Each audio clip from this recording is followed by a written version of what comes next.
Hi everyone, I hope you're doing well. Welcome to a new video. Today we're gonna talk about my last Deep Techno 4 Ableton template. Basically this template I've been creating live on my other Audioreakt YouTube channel. It's every 2 Monday. You can come around, ask some question and see me creating the track from scratch. So this week we're gonna talk more about each track, the purpose, how it's been made, the sound design, the MIDI, and next week we will focus more on the arrangement, automation, mixing and mastering. Alright, let's have a listen and let's jump into the track.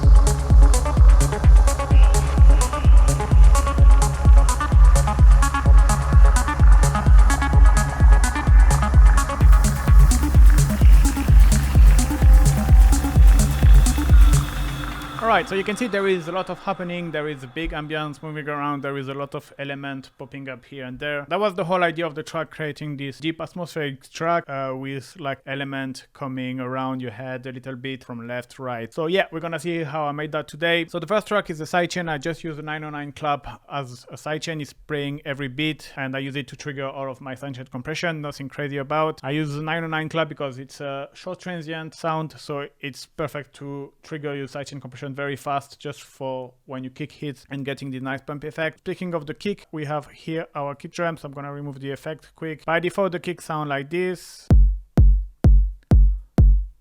So a quite nice punchy kick. I wanted to make it a little bit more soft and round, or more like giving an 808 taste. So that's why I use the EQ. I like to use EQ sometimes to experiment with. You can really kind of change a lot without the EQ. And first, a look at with quite a high Q is just to boost it a bit more. And then I wanted to make it a little bit more softer, a bit more round. So I reduce around 400. You're gonna see the kick is getting smoother. And on the end we got something like that. So more kind of first a punchy 909 kick, and with the EQ I kind of been in between the 909 and the 808 kick.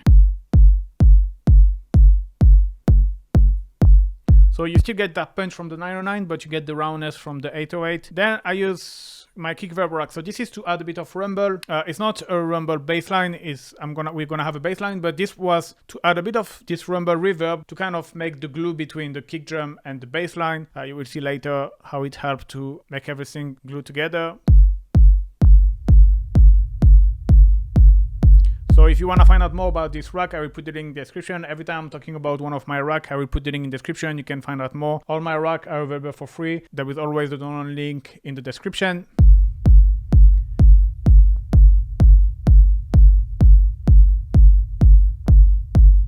And then this King Punk rack is just to add a bit of top end. You can see it's kind of a reverb sound. It adds a bit of reverb. It's basically enhance the kick and the top end, so your kick cuts through the mix better. It's always helped to have your kick less dry. I like to add a tiny bit of reverb on my kick to make it just sound less dry. And just the limiter is to kind of squash. It doesn't do much sonically.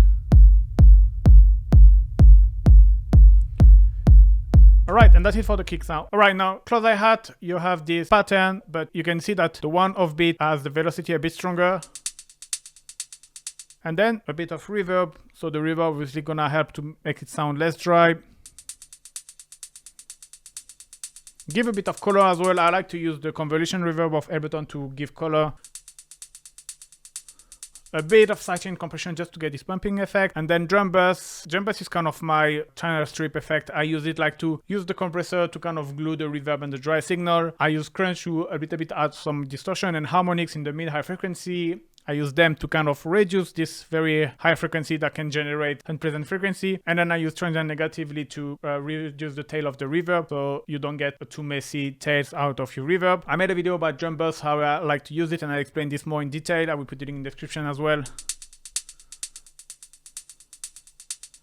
But globally, I like to use drum buss to just make it a bit more in the front, make it sound a little bit more modern, having everything a bit more control. That being said, I'm not using it all the time. It depends what you want. Sometimes I want my hats to be more noisier with a long reverb, and therefore I will not use drum buss, and that's exactly what I've done for the open hats here.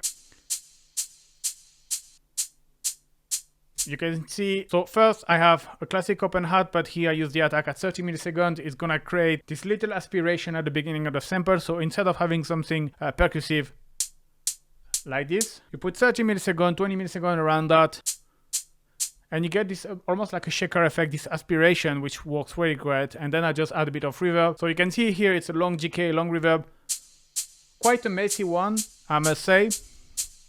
But in that case, it's what I wanted, so that's why I didn't add drum buss on in this case. All right, then I had some ride. So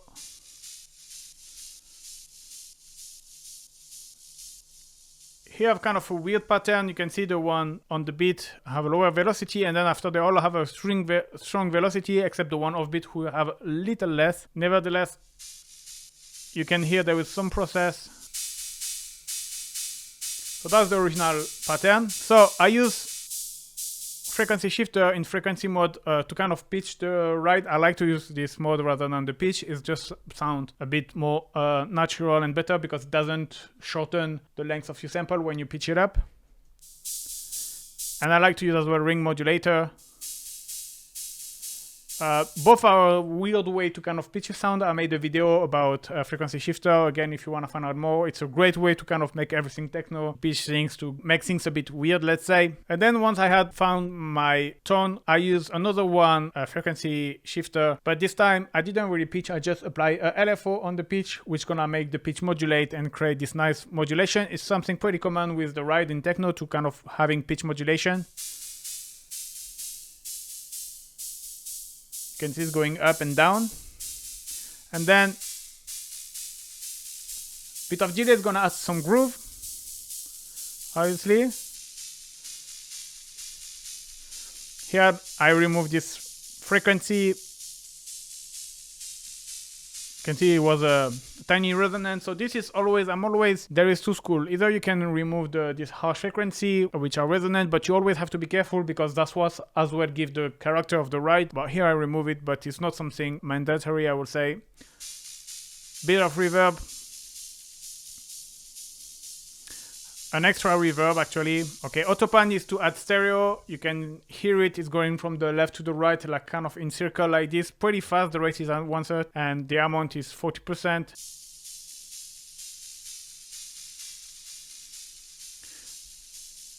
It's kind of subtle, especially because of the delay that makes things move. The delay is stereo, so but you can hear how it adds movement, and then some sidechain compression to get this pumping effect with the kick. It works just well. And then I have a second ride, which is a bit more metallic and it's a bit more like straightforward. The first one was kind of a bit rhythmical with this particular pattern. This one is more like a 16 pattern style.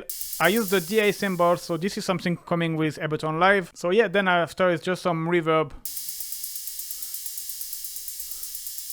This is just to make it sound a bit less dry. It always putting it into a room. It kind of enhance the sound, make it breathe. Then why one reverb or two? This is sometimes because sometimes I will add one reverb and I will feel like it's still missing something, so I will add another one. There is no, I don't always do that. Sometimes just one reverb is enough. It really depends, just like experimenting. The same deal with the autopan, going left-right pretty fast. You can see here there is a bit more amount, so you can hear it a little bit better. And here again, some sidechain compression. Here I've had some pitch modulation as well on the right. So the first ride was with LFO. Here it's more manually, but I'll come back to it next week when I will talk about modulation and variation. You can hear it going up. And then going down. This is little detail that just adds some nice touch and make the sound a little bit less boring. Alright, and finally in terms of drum and percussion, I had this percussion. So the pattern, it's like that. Usually the pattern is always depend of the rest of your element, the rest of your groove and etc. And you have to find something that's work well. But as usual, playing with the velocity, leaving some space in between notes help with the groove. So to sound nothing crazy, I just use the Perc that I pitch it up.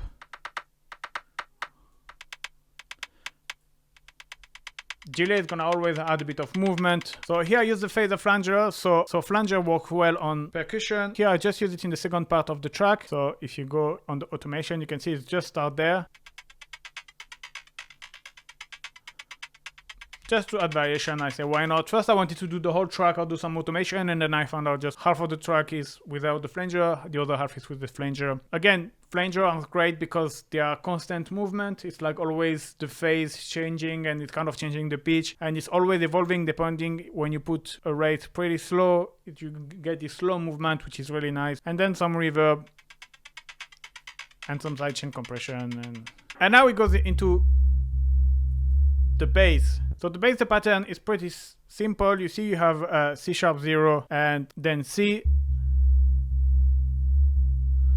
So it kind of gives this slight pitch modulation at the beginning, almost like a kind of a glide or like a pitch bend modulation that you will do. You can do that as well. Here I just use the notes. The sound itself by default is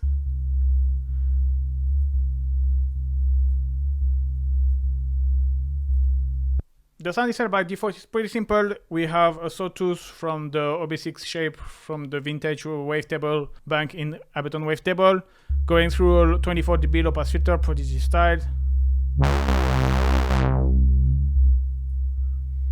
And then adding a bit of drive to beef it up. The sound is pretty simple, you don't have that much modulation. Here what's gonna add modulation is the unison. Obviously, because it's creating this detuning effect, you have these fading things that make it a bit move. I wanted something pretty simple like a subby bass. And then it's kind of this is kind of a Haas effect. And again, it kind of adds some movement. Bit of reverb. Bit of sidechain. And then make sure everything is under 120 Hz in mono. So this you have to hear with the kick.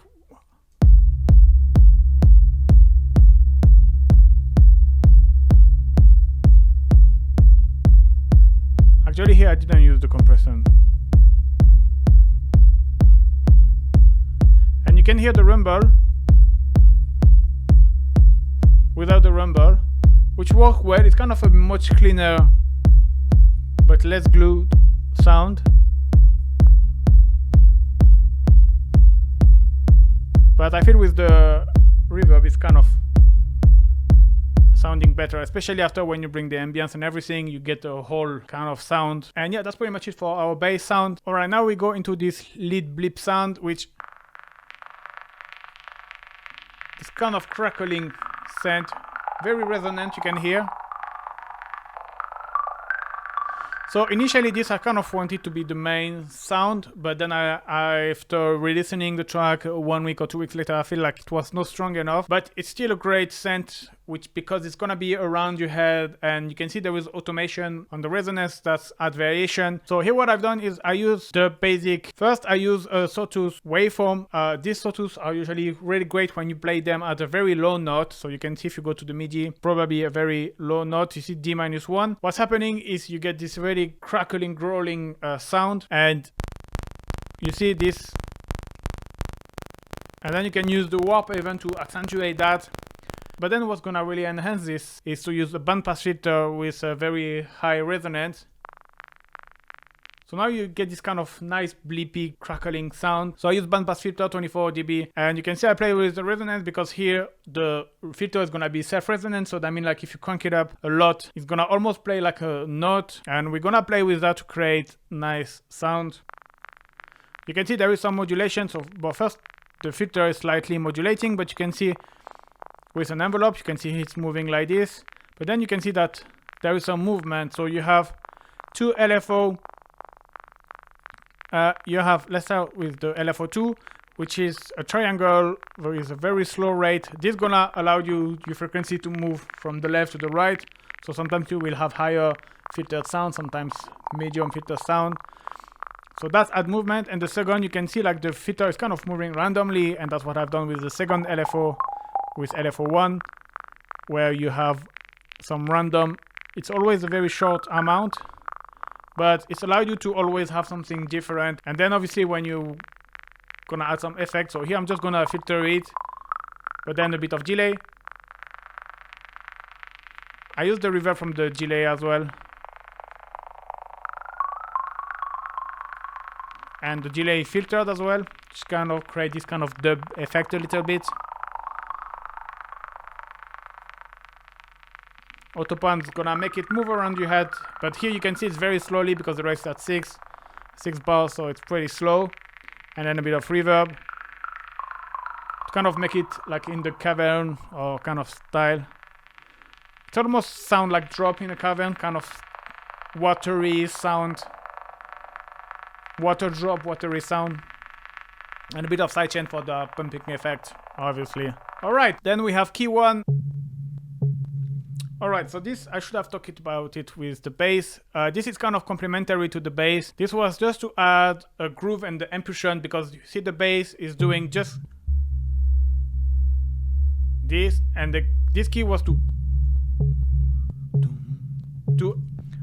add a bit of groove.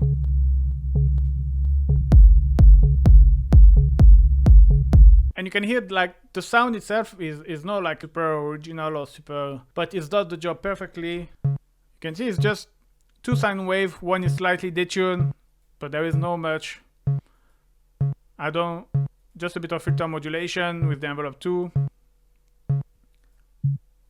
And heavily filtered, because obviously I didn't want it to have too many high frequencies. And I cut the low one as well, just to focus on the frequency, the fundamental of the sound. Bit of delay just to add this movement and make it a bit more groovier. The reverb, it's important to make it breathe, obviously to don't be too dry. Drum bass gonna add a bit of distortion, make it a bit louder, more in the front. Again, compressor's gonna glue everything. And then a bit of sidechain, and yeah, that's work well with. Now we have key 2, which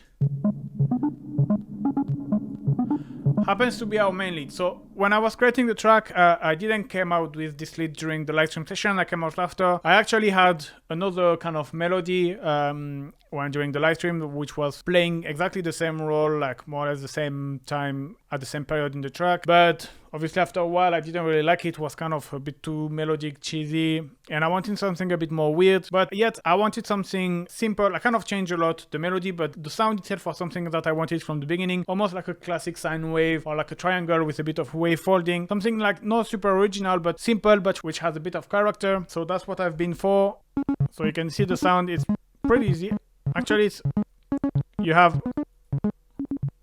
classic sine wave, but you have as well this sine wave, but I use FM and I modulate this FM. That's what's gonna add a bit of harmonic along the track and add variation, because it's pretty hard to modulate things with sine wave. You know, you don't really have that much things to modulate. It's a pretty basic sound, but FM is great for that. You can use folding as well. Now the pattern itself, I was kind of blocked. I was trying to write something and I was kind of blocked. And what I've done for this pattern, I use a Max for Live device, which is called Snake. I will put it in the description. MDD Snake is one of my favorite sequencer. I made a video about it as well. And it's great to generate idea. And I use that until I found a melody I like, and then I just print the MIDI. So like this you have it, and then but nothing more to say about. And then we're gonna have some processing. So here is just kind of a EQ I use as a low pass filter. Honestly, I could have used a low pass filter from the send, but I don't know why I use the EQ this time. But so just to cut everything under 120, and I just boost a little bit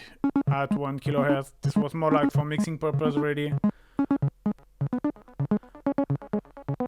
Bit of delay, filter delay, ping pong. Autopan the same way, like trying to having this rotation just around the center. I don't want a too wide rotation of your stereo, just a little bit around the center. A bit of reverb.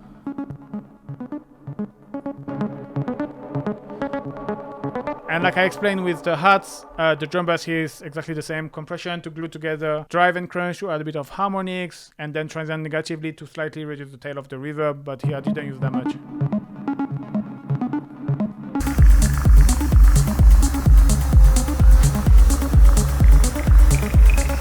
Here the main thing.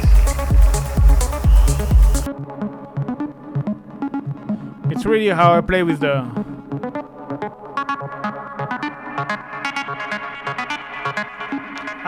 amount of FM, so which gonna add some extra harmonics, and because there is as well some drive on the filter, you get this nice crunchy sound as well. So that's what characterized the main lead. So this is basically the main lead of the sound. And then we have this key 3, which is, I could have almost have put it like on the ambience and noise section. You're gonna hear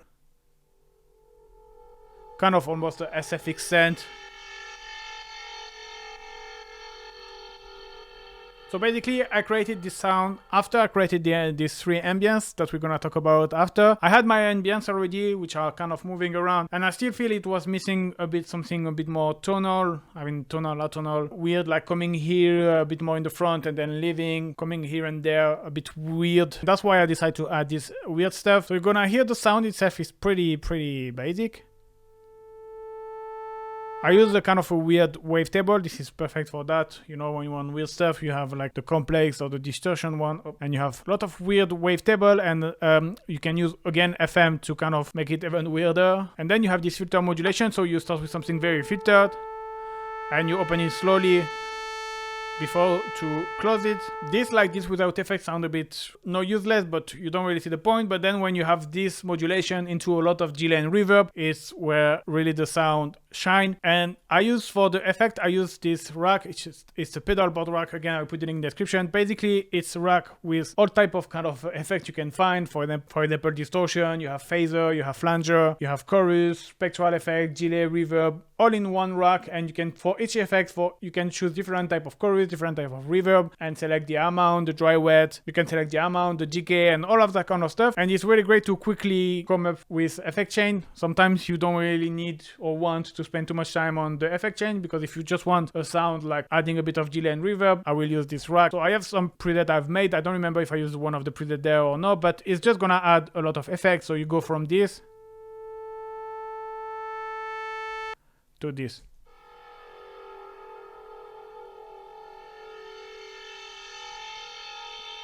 And it's quite changed the sounds a lot, probably because of the spectral things, the distortion as well might add a bit of character. Yeah, I'll put it in the description. It's a kind of a cool rack, especially when you don't have inspiration, you feel like you're always using the same delay, reverb effect. You use this rack and usually it's kind of broke you writer block. I think that's why I used it in that case, because I was always using the same delay reverb for the track, and I said, okay, let's try something different. All right, so now let's jump into the ambience. So you have noise, ambience 1, ambience 2, and actually one thing I've done here a lot is what I've called recycling. So basically, I don't remember which one of these 3 I created first, but I created one first, and then I just duplicate and made some little tweaks to kind of make it sound different, but they kind of all sound the same because they came from the same track. So let's say I start with ambience 1. You see you have this weird noise. You can see it's very noisy, but you have some very weird tone as well going on at the same time. So I had sub, triangle waveform, and this waveform. So you can see they all go to the unison. And here, one of the weird things I've done is I've used the envelope 3 to modulate the filter. So that's the original sound. But my envelope 3 is in loop mode, so it's kind of act as a LFO. And the fact that I modulate the filter like this, it's kind of create this weird effect. Because it's a very short attack and decay time, so it's a very short kind of LFO, very fast. And then you have LFO1, which is playing with the pulse width of the oscillator 1 and 2, but doesn't add much to be honest. It's mainly this envelope 3. And then from that, I filter, phaser flanger again, like to add this phase modulation, so it's gonna make things slowly move around.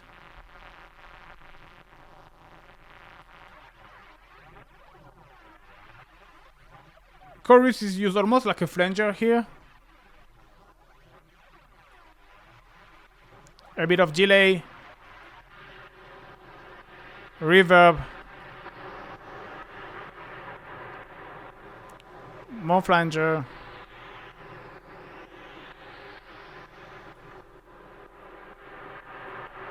more reverb, and then I filter, reduce the width, and I get this ghostly ambient. So you might think it's a bit of long chain or how I come up with this. Basically, this is all experimentation. So when I create something, I know that I will have a long reverb with a big amount because I want ambience type of sound, and then I will filter it at one point. But then I will experiment with phase of flanger because it adds variation, movement, chorus as well, can add stereo, but some weird phase things. And then what I've done is I took this track basically when I was in the live stream and I duplicated it, and I got my ambience 2, which you can see is exactly the same patch with my 3 oscillator, the sawtooth, the harmonics one here, the sub, with the modulation on the filter with envelope 3, like the cyclic envelope, and then some EQ, phaser, delay. I don't have the chorus on this one, so maybe this one was the first one created, or I decided to remove the chorus. You have a bit less of effect. Play a different pattern as well. Okay, ambience 1 was kind of a weird chord. So it was really to create this mess, this really ghostly ambience, rather than here was more like to create a more subtle and moving ambience, a little bit like I've done in Key 3, where I wanted something like more tonal, let's say less noisy. That's what I've done here. It's still pretty ghostly ambience, pretty noisy, and you have a higher note as well. So it's playing D3 and G3 rather than here. Pretty higher note, so something very noisy. And then you're gonna see noise. It's again the same patch with our same wavetable. Here I probably removed the envelope on the filter, but you can see again you EQ, phasor flanger, delay, reverb. And then here what I've done is I just heavily filter because I just wanted the noise, basically, because you could hear that ambience 1 was very noisy one. So sometimes if I want a noise, I would just take one of the track and highly filter it and accentuate this higher frequency to get the noise out of it. And that's what I've done here. So it's just heavily filtered.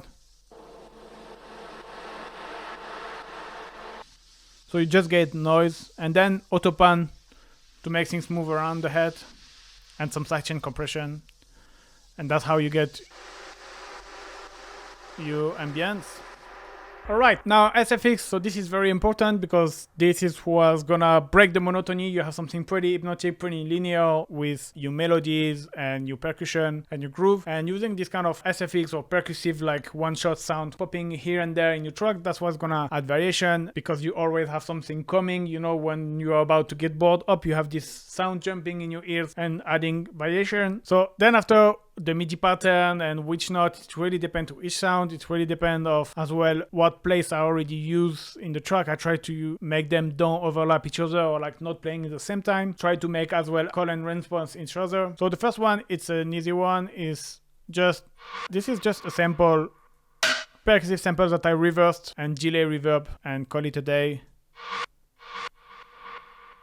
Delay reverb and autopan. Autopan is to try to, it's in random and it's like the point was to, for example, at one point you're gonna hear it more on the right, at one point more on the left, and then more in the middle, like always kind of changing where in your stereo image is popping up along the track. Then we have FX2, which is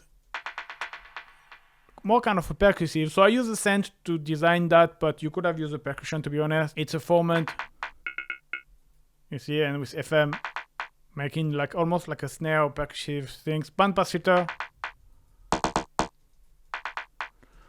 Because you want something a bit more precise and very sharp amplitude envelope with no sustain.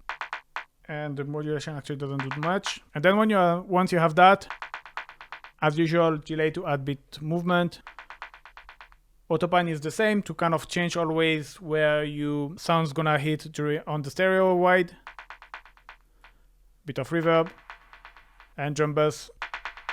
So now here we have a very weird one. See this kind of pitched effect. So the original sound is pretty basic. Again, formant, wavetable. So again, why I use formant, this is again experimentation. I like to try to use different wavetable to have different tone. And then I use unison. But here anyway, the main things is more like this effect tracked.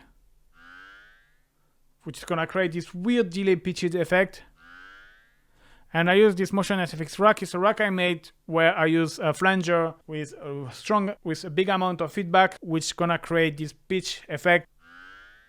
So again, I will put the link in the description if you wanna find out more about this rack, but it's just basically 2 flanger in the row, and you have as well more complex things after. If you wanna deep, you have LFO and stuff like that. But the main idea is these 2 main flanger with a strong feedback, and the time is modulated with a LFO, so that's what creates this pitch modulation.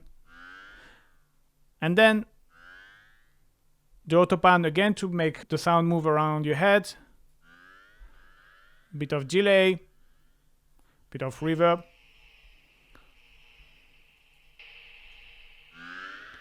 And then drum burst, like I said, makes things a bit more in the front, more modern, more louder. Then let's move on to our FX4, which is This again was experimenting. I wanted some one shot popping here and there, and I was playing, or actually this one, it was when I was trying to find the rights, and I was playing with the DS device from Live, DS FM.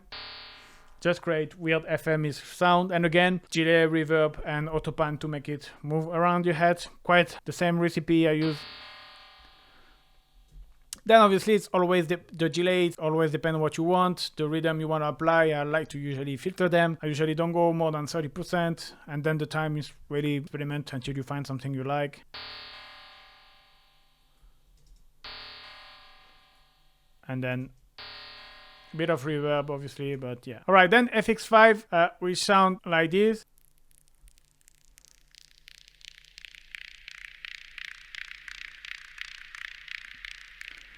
Again, this is a very crackling texture, and I get this by a modulation. You can see there is modulation all around. Basically, is by using a high pass filter, you will you don't hear anything.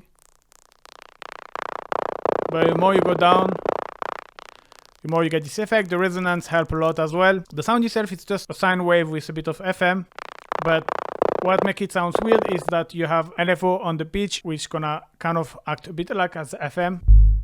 You can see you have your classic sine wave, but you filter it and apply this pitch LFO, you got this FM sound. This is kind of a staccato effect or like a gate effect, because obviously it's just one single note playing. So I use the LFO on the amp to kind of create this gate effect. This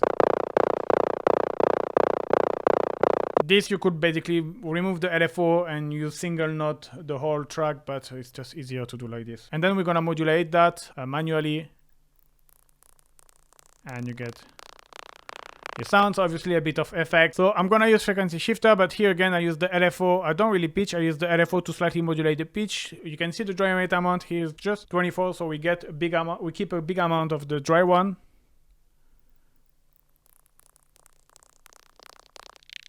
We high filter everything, auto pan to make it move around your head from the left to the right and the left to right, and a bit of reverb. And you get this nice crackling sound moving around your head. Alright, and finally last SFX. Again a reverse sample. Actually a reverse snare here that I reverse. I didn't pitch it, but yeah, just reverse. And as usual, delay, add movement. Auto pan's gonna make it move left, right.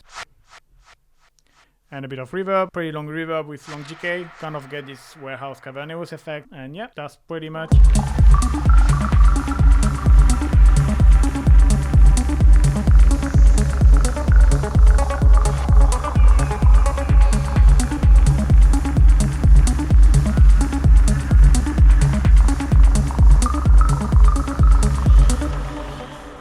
And yeah, and finally you have Mixdown. So you might wonder why I have a Mixdown track. Basically, I keep the master track for the mastering chain, and I use the Mixdown for if I have like master effects. So for example, here I have a low-cut that I will use on my track for example, transition and stuff like that. And instead of putting on the master, I like to putting on the Mixdown because I like to keep sound design effects related to the arrangement separated from effects that are for the mastering. So basically, I just create a track and I send all of this track to the Mixdown. So all of these tracks are going through this Mixdown, and then the Mixdown goes to the master. And here is just a low cut. Like I said, for transition, I will talk about it later. Just cut the sound, cut the low end, kind of a classic DJ effect. And yeah, and then I have a mastering. Yeah, that's pretty much it for today's, guys. So next week we will focus more on the arrangement, how I organize the track, all the automation variation, to make the track less boring and more interesting, more hypnotic. We talk quickly about mixing and mastering as well. So yeah, don't forget to subscribe, activate the bell notification if you don't want to miss the next video. Thank you very much for watching. If you want to support me, you can grab the template. It's a great way to do that. And see you next week, guys. Bye bye.